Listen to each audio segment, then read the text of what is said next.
ভারতীয় cricket team এবং ভারতীয় ক্রিকেট টিমের ফ্যানদের জন্য ঋষভ পান্তকে নিয়ে রয়েছে খুবই একটা খারাপ আপডেট, যেটা শুনলে হয়তো তোমরাও অনেকটা শকড হয়ে যাবে এবং খারাপ লাগবে। তো কী আপডেট ঋষভ পান্তকে নিয়ে, তার ইনজুরি নিয়ে, সেই ব্যাপারে তো কথা বলবই। তবে তার আগে সবার প্রথম আগে বলে রাখি, এই ফার্স্ট টাইম আমি এরকম ফেস ক্যাম ভিডিও বানাচ্ছি, তো সবাইকে হাত জোর করে নমস্কার। এর আগে আজ পর্যন্ত আমি কোনদিন ফেস ক্যাম ভিডিও বানাইনি, জানি না ভিডিওটা কেমন হয়েছে না হয়েছে।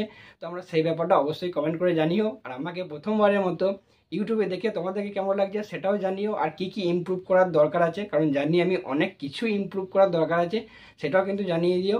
আর বাকি এরকমই ক্রিকেট রিলেটেড আপডেটের জন্য চ্যানেলটিকে সাবস্ক্রাইব করে নিও, তার সঙ্গে বেল আইকনটি দাবিয়ে রাখো।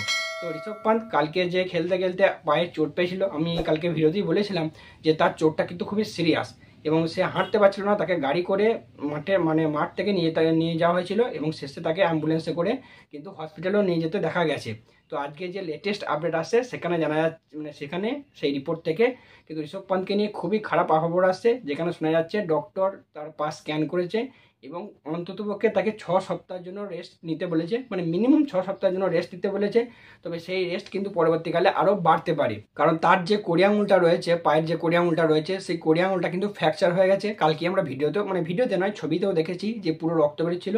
তো সেই জন্য এখন পর্যন্ত যে আপডেট, সেই আপডেট অনুযায়ী শোনা যাচ্ছে যে তার পা ফ্র্যাকচার এবং তাকে মিনিমাম 6 সপ্তাহের জন্য রেস্ট নিতে বলেছে।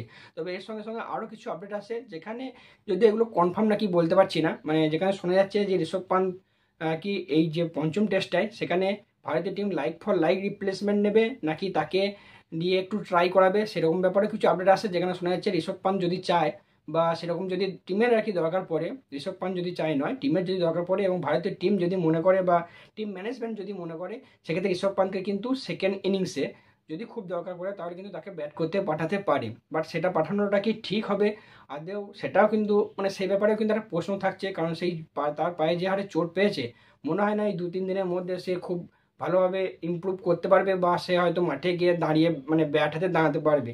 তো এবার দেখা যাক ভারতীয় টিম কী করে, তার পরিবর্তে লাইক ফর লাইক রিপ্লেসমেন্ট নেয় নাকি তাকে এই পঞ্চম টেস্টে তাকে নিয়ে রিস্ক নেয়, সেটাও একটা দেখার বিষয়।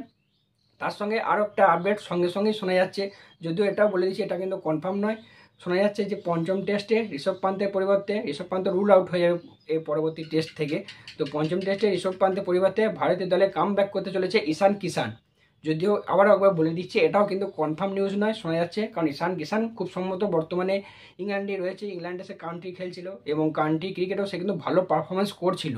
এবং যেহেতু ঋষভ পান্তও বাঁহাতি এবং ঈশান কিষানও বাঁহাতি, সেই জন্য এরকম একটা নিউজ শোনা যাচ্ছে। যদি এখনও পর্যন্ত কোনো ফাইনাল আপডেট আসেনি, ফাইনাল আপডেট এলে অবশ্যই তোমাদেরকে জানিয়ে দেবো। বাকি এই ছিল আজকের ভিডিও। হ্যাঁ, আরেকটা কথা বলতে ভুলে গেলাম, তো এই যে ঋষভ পান্ত যে রুল আউট হয়ে গেল, এর সঙ্গে সঙ্গে কিন্তু ভারতের সিরিজ জেতার চান্স আমি বলবো 50% নয়, প্রায় 90% কমে গেল। কারণ ঋষভ পান্ত ছিল ভারতীয় ব্যাটিংয়ের ব্যাকবোন। অবশ্যই বাকি ব্যাটসম্যানরা রান করেছে, কিন্তু ঋষভ পান্ত যেরকম যেরকম সিচুয়েশনে এসে রান করেছে এবং যে হারে রান করেছে, যখন উইকেট পড়েছে সেই ঋষভ পান্ত এসে কিন্তু অ্যাগ্রেসিভ খেলেছে। যেখানে ইংল্যান্ডের বোলাররা চেপে ধরেছে, সেই জায়গায় ঋষভ পান্ত এসে অ্যাগ্রেসিভ খেলেছে। বা যখন প্রথম দিকে ব্যাটসম্যানরা খুব একটা বেশি রান করতে পারেনি স্ট্রাইক রেটের সাথে, সেই জায়গায় ঋষভ পান্ত এসে একটা কী বলবো ধামাকাদার শুরু করেছে। কারণ ইংল্যান্ডের মতো মাটিতে এবং ইংল্যান্ডের মতো টিমের কাছ থেকে ওই একদিনে 250 রান করে কিন্তু ম্যাচ জেতা সম্ভব নয়, কারণ তাদেরকে একটা হিউজ পরিমাণ টার্গেট দিতে হবে এবং সেই টার্গেট দিয়ে ম্যাচ জিততে গেলে কিন্তু তাড়াতাড়ি রান বানাতে হবে। কারণ 2 দিন 3 দিন খেলে যদি আমি 350-400 রান করি, সেটাও তো হবে না, কারণ ম্যাচ সেই জায়গায় ড্রর দিকে যাবে।